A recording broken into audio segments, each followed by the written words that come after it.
que Dios quiere de nuestras vidas. No importa si somos perfectos, si somos lindos, buenos, lo que quiere Dios es que nos rindamos a Él. Y en realidad, cuando escuché la palabra de Susi del domingo pasado, y se dio como siempre con varias cosas, yo haciendo un devocional con mi nieta mayor sobre la ciudad de Nínive, ella leía Jonás, después leímos Nahum. Las cosas se fueron como dando, y en este tiempo yo ya les dije, estoy como muy expectante a lo que Dios habla, a lo que Dios muestra, y no me quiero mover de lo que Dios realmente quiere. No es nuestra voluntad, es lo que Dios quiere para nuestra vida.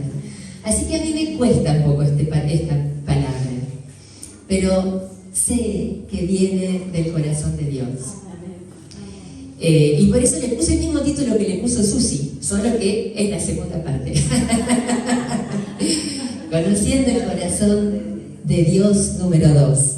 ¿Qué vieron el domingo pasado? A ver si alguien se acuerda. Yo tengo ahora el control, a ver. A través de Jonás conocimos o conocemos al Dios que es misericordioso. ¿Qué pasó con Jonás? ¿A dónde lo mandó Dios? A predicar a Nínive para que Nínive se arrepienta. ¿Por qué? Nínive, ¿qué hacían los ninivitas? Eran de los pueblos asirios más crueles, torturaban a la gente, mataban a la gente, oprimían a la gente. Ellos eran súper orgullosos y sobre todo la crueldad de Nínive era conocida. Y también, ¿cómo se dice eso? La lisonjería, no sé, había libertinaje para todo, no había orden en las relaciones familiares, todo el mundo dormía con todo el mundo, había un relajo importante desde lo moral. Y a mí lo que me llamó mucho la atención, fíjense en el año, Dios envía a Jonás a advertir a Nínive de su destrucción. Como vieron el domingo pasado, Nínive, ¿qué hizo ante el asombro de Jonás? Estos rebeldes, estos violentos, se arrepintieron. ¿Y qué hizo Dios? Me gustó la palabra aplazar, porque no es que lo canceló, aplazó su juicio. Esto pasa 750 años antes de Cristo. Lo que nos mostraba Susi era el orgullo de Jonás, ¿se acuerdan? Jonás solamente pensaba en él, en lo que él tenía ganas de hacer, en la bronca que él le tenía a los ninivitas. Se enoja con Dios, Dios le da una calabacera, se enoja porque la calabacera se seca. ¿Qué le pasa a Jonás? Está centrado en su propio ombligo, en sus propias pensamientos. Y Susi nos preguntaba, ¿qué harías si Dios te manda a predicarle a tu peor enemigo? ¿Qué harías? ¿Lo pensaron? ¿Pensaron esa pregunta? Les comparto esto como en paréntesis. Yo siempre filmamos esto y se los mandamos después al grupo de iglesia para que ustedes puedan repasar, porque es cierto que uno no se acuerda de todo lo que uno dice acá, pero entonces está bueno reescuchar el mensaje y repensar las preguntas que Dios nos hizo a través del mensaje de Susi, ¿no?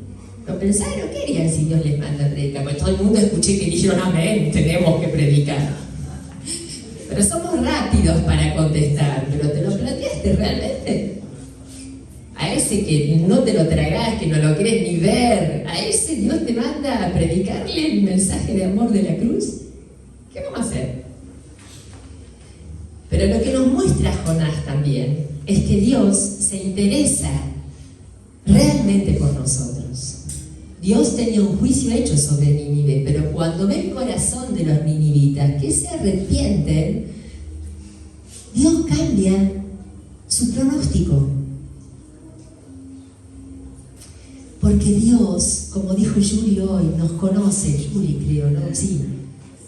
Y elegí exactamente el mismo pasaje. El Señor, tú me has examinado el corazón y que me conoces muy bien. Sabes si me siento o me levanto. Cuando estoy lejos, conoces cada uno de mis pensamientos. Trazas la senda delante de mí y me dices dónde debo descansar cada momento. Sabes dónde estoy. Sabes lo que voy a decir antes de que lo diga, Señor. Por delante, por detrás me rodeas y colocas tu mano sobre mi cabeza. ¿Qué sensación te da cuando escuchas esto? ¿Un Dios cómo? Hablamos que conocemos. ¿Cómo es el corazón de Dios acá? ¿Cómo conocemos? ¿Cómo es el corazón de Dios a través de esto? Amoroso. ¿Qué más? Misericordioso. Misericordioso. Presente. Presente. Se preocupa por lo que te pasa. Está en cada momento. Sabe lo que vas a decir antes que abres la boca, dice. Sabe si te levantás y te acostás. ¿Y por qué no me la cierra de vez en cuando? Todo lo sabe. Todo lo sabe, ¿eh? Tu familia por ahí no sabe todo lo tuyo, ni la iglesia por ahí sabe todo lo que te pasa en tu casa. Pero Dios, según este versículo, lo sabe todo, porque a Dios le interesa tu vida. Porque Dios te ama. Pues conozco los planes para ustedes que tengo, dice el Señor. Son planes de bien y no de mal, para darles un futuro y una esperanza. ¿Qué quiere Dios? ¿Castigarte? Dios quiere bendecirte. Dios quiere que tengas un futuro hermoso, que tengas una vida llena de paz y de esperanza. Y el diablo nos roba la esperanza, hermanos, no se lo permitamos. Cuando de golpe te levantás caído, triste, y me pasa, pero ahí me doy cuenta que es el diablo que me quiere robar la esperanza. Y si yo leo cómo Dios me ama y Dios me cuida y los planes que Dios tiene para mí, puedo darle gracias a Dios porque Él está en control, aunque yo no lo estoy.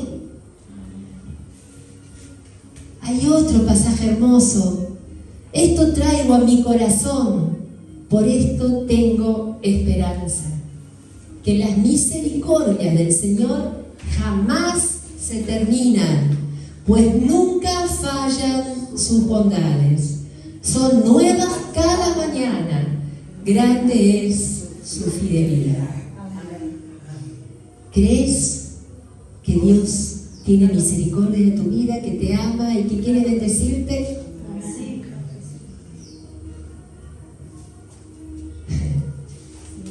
Hay uno último, sí, yo tampoco no me alcanza, Julia. Miren lo que dice segunda de Pedro. El Señor no demora el cumplimiento de su promesa, como algunos creen. ¿Conocen algunos que dicen, Dios no me escucha? Yo oro, pero Dios no me contesta. ¿Conocen algunos? No, en esta iglesia no hay ninguno. Más bien, lo que quiere es que nadie se pierda, por lo que está alargando el plazo para que todos se arrepientan. ¿Qué quiere Dios? ¿Castigarnos? ¿Mandarnos al infierno? Está vigilando a ver cuándo metes la pata, a ver cuánto te baja el martillo. Dios quiere que nadie se pierda y por eso está alargando los tiempos, para darnos tiempo a darnos cuenta que Él nos ama y que lo que Él nos plantea, sus propósitos, su voluntad, ¿qué te hace muy mal? La voluntad de Dios nos hace bien. Hacer la voluntad de Dios nos hace bien, nos fortalece, nos trae paz, nos trae la vida plena que siempre queremos, pero la queremos a nuestra manera.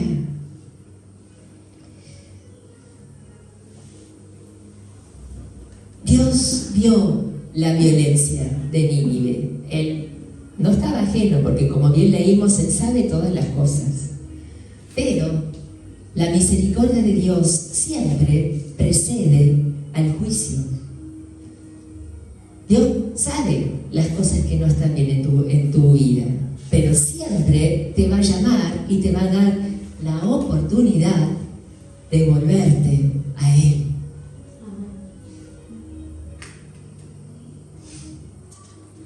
Esta es la parte linda del mensaje que le tocó a Susi.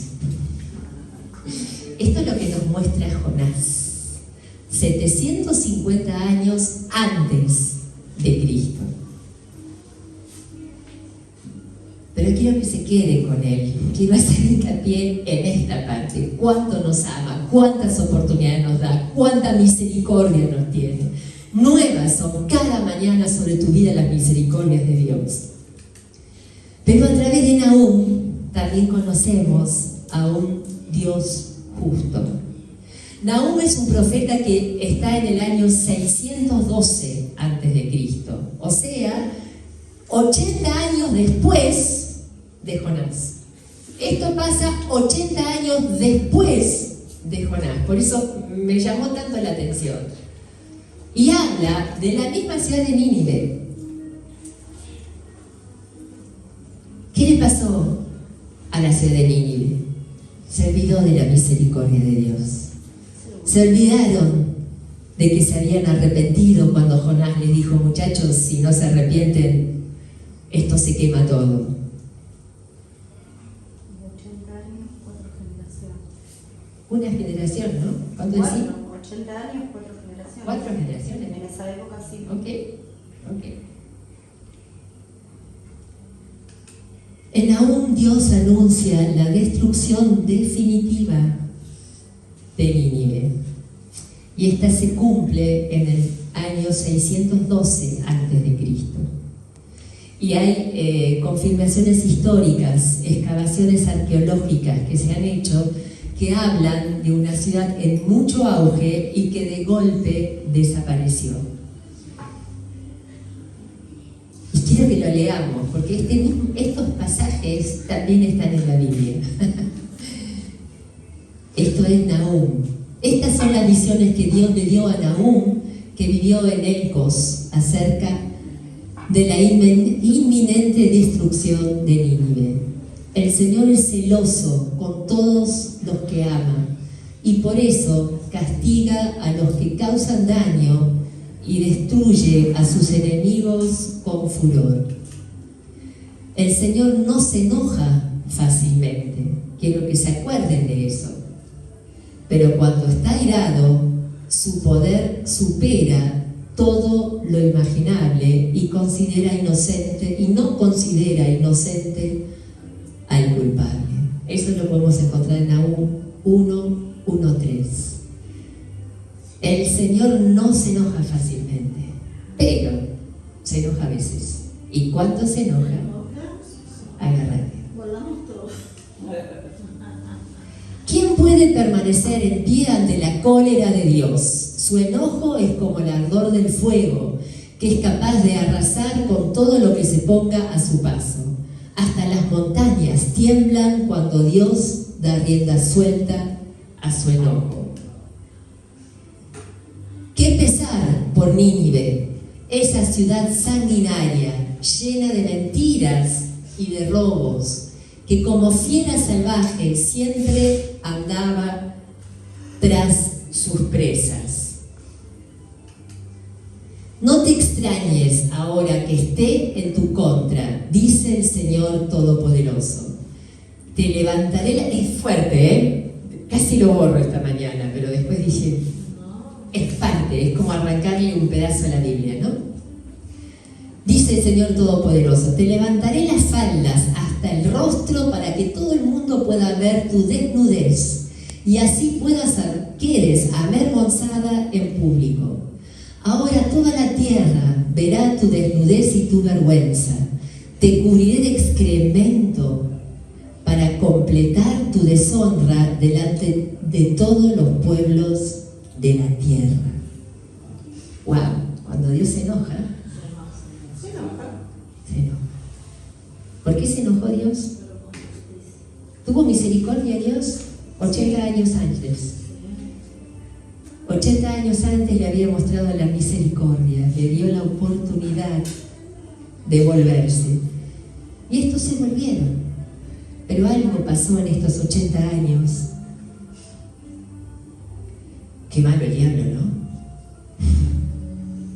A Jonás le había dicho en una parte, Susi dijo, que porque Jonás estaba tan enojado porque Dios le mostraba su ira en ese momento, y le dijo, pero fíjate que ellos se arrepintieron de la boca para afuera, mas no todos en su corazón, porque así se les enseñó. Era como que ellos mostraban eso de ponerse ropa vieja y estar así en ayuno y qué sé yo, pero era como algo que hacían porque les dijeron, ustedes tienen que hacer esto y se los perdonan. Era un ritual. Era un ritual, pero que realmente no había un arrepentimiento de corazón, ¿no? Y digo, generaciones después se ve que...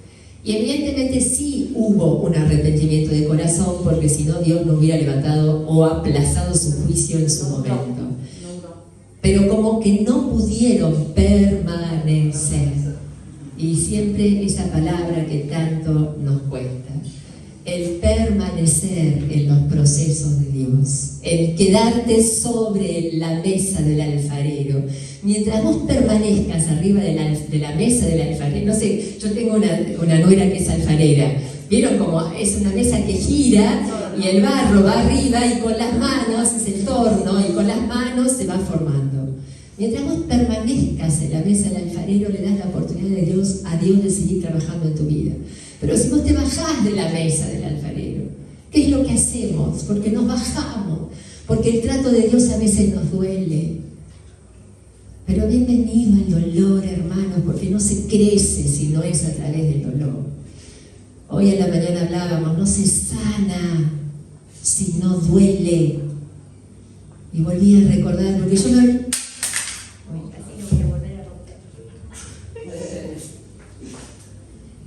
A mí me pasa esto también, que yo de las cosas tristes me olvido muy rápido, de las cosas duras una se olvida más rápido. Siempre después de un parto decís, es el último. Y a los 2 años ya quedaste embarazado de nuevo. Después de Alejandro el segundo dije, nunca más. 4 años después ya dije, che, dale, vamos con otro.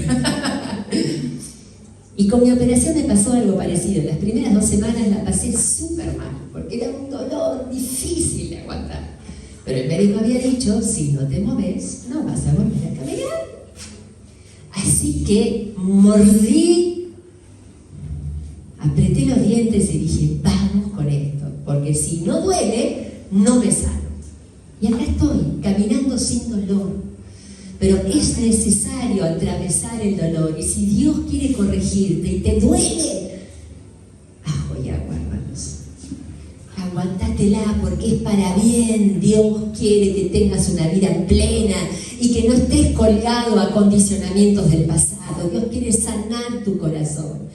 Los que hemos pasado por algún espacio terapéutico saben que hablar de lo viejo cuesta un montón, porque cada vez que vos hablás es como que te duele de nuevo, pero es necesario que lo vuelvas a pasar y que puedas enfrentarlo e incorporar ese dolor como una cosa que te potencia. Cuando la herida sanó, es algo que suma a lo que Dios quiere que vos compartas con otros.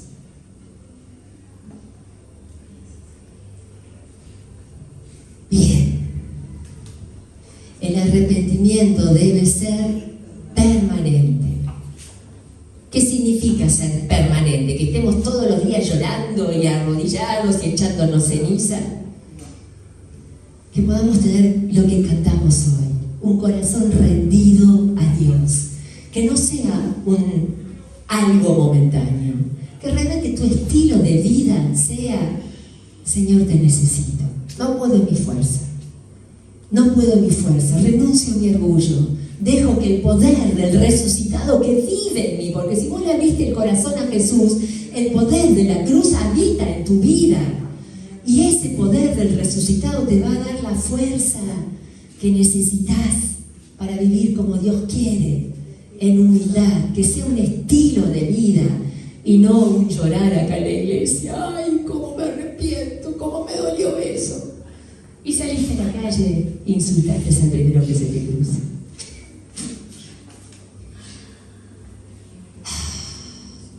Lo que me impactó mucho de esta historia también es que Dios gobierna sobre las naciones y sobre los corazones. Aún los imperios más poderosos caen por su orgullo y violencia cuando Dios así lo decide.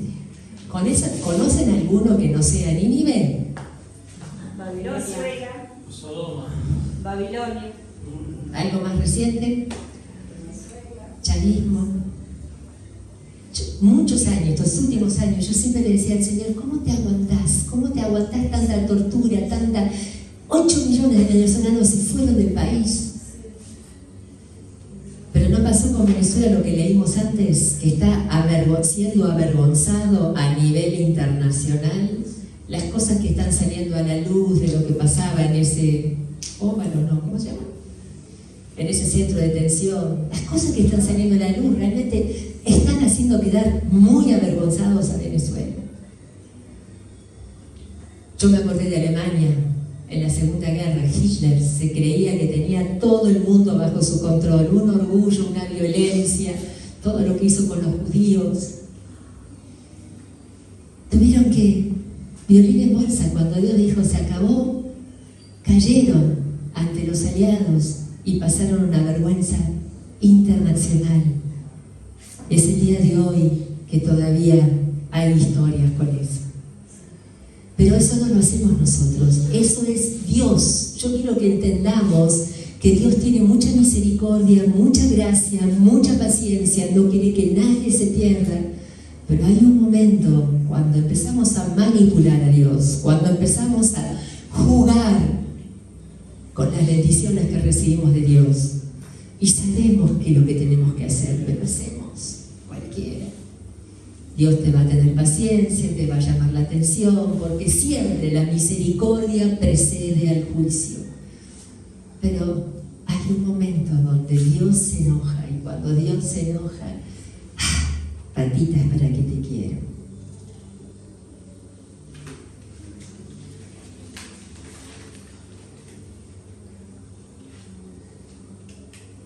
Quiero que nos quedemos o que repasemos esto, que Dios siempre va a dar oportunidades, porque como leímos antes, Él no quiere que nadie se pierda.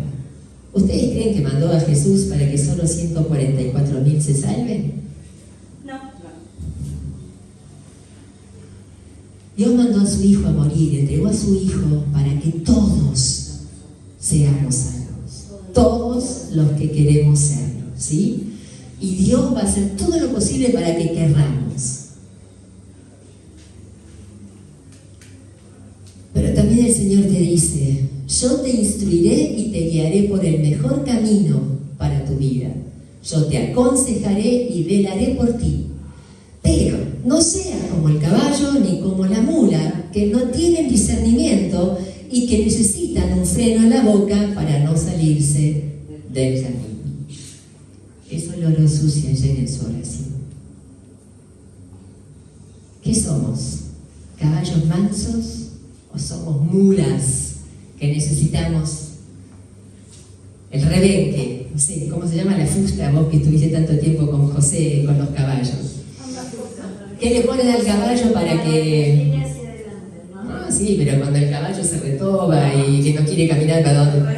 El rebenque, las espuelas... El freno, no seamos como la mula que no discernimos y necesitamos el freno en la boca. Y otra cosa que me impactó de la oración de Susi ayer, no esperes que Dios cierre la puerta del arca.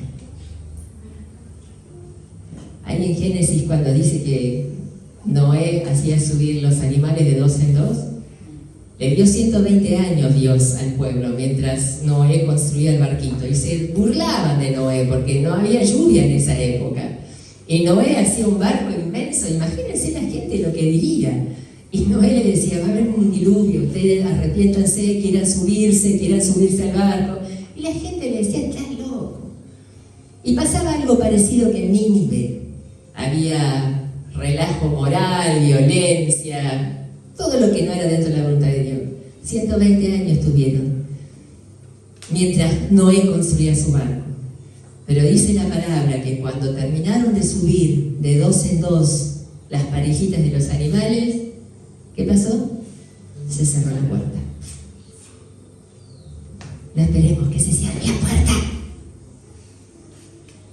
Es un llamado para nosotros a confiar en su amor, su soberanía, y a vivir con un corazón rendido. Y tengo algunas preguntitas para cerrar, que quiero que se las lleven y que las piensen. Creo que Dios me ama, que tiene misericordia y que quiere lo mejor para mi vida, aunque no entienda sus tiempos.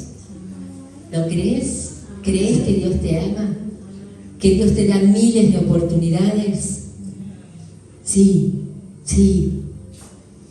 Aunque no entienda por qué tengo que pasar por esto y por qué tarda tanto. Pero acuérdense de eso, estamos muy mal acostumbrados a que todo es ya. Antes, para mandar una carta a Europa pasaban 4 semanas, tenías que escribirla, llevarla al correo y tardaba como 4 semanas. Ahora levantamos el teléfono y hablamos con cualquier lugar del mundo y estamos acostumbrados que todo es así. Pero hermanos, no todo es así. Las cosas biológicas, las enfermedades, los huesos, todo tiene un tiempo y no podés ir contra ese tiempo biológico. Así que no te quejes, cree que Dios te ama, Dios tiene misericordia y que está en control. ¿Estoy escuchando las advertencias amorosas de Dios? ¿Escuchaste alguna vez una vocecita interior que te decía, che, esto no te conviene? Y vos no hiciste caso de nada, le pasaste por arriba la vocecita e hiciste lo que se te dio la gana. No sé, a mí me pasó. Una vocecita que te dice, che, no te metas en ese lugar. O mejor, espera hasta que se baje la bronca y hablas después. Y vos fuiste y hablaste con toda la bronca, hiciste un lío bárbaro. Dios te advierte, pero hay que estar atentos. Porque la voz de Dios muchas veces es muy sutil. Dios te puede hablar a través de chicos. Me gustó hoy lo que decía Mariela de Felipe. ¿Se acuerdan del domingo que Saraí nos mostraba cómo teníamos que estar unidos como iglesia? Es muy sutil Dios a veces para hablar, pero tenemos que estar atentos. Mi arrepentimiento es sincero y continuo. Vivo rendido a Dios. Ahí nos quedamos con estas preguntas. Conociendo el corazón de Dios. Dios es amor en su esencia, pero porque es amor, no tolera nuestros caprichos, nuestras rebeldías. Hay un momento que se enoja. No permitamos que Dios se enoje. Disfrutaste el amor de Dios, lo saboreaste su cuidado, como hablamos hoy de los ángeles. Pudiste ver cuántas veces los ángeles de Dios te guardaron en su inmenso amor.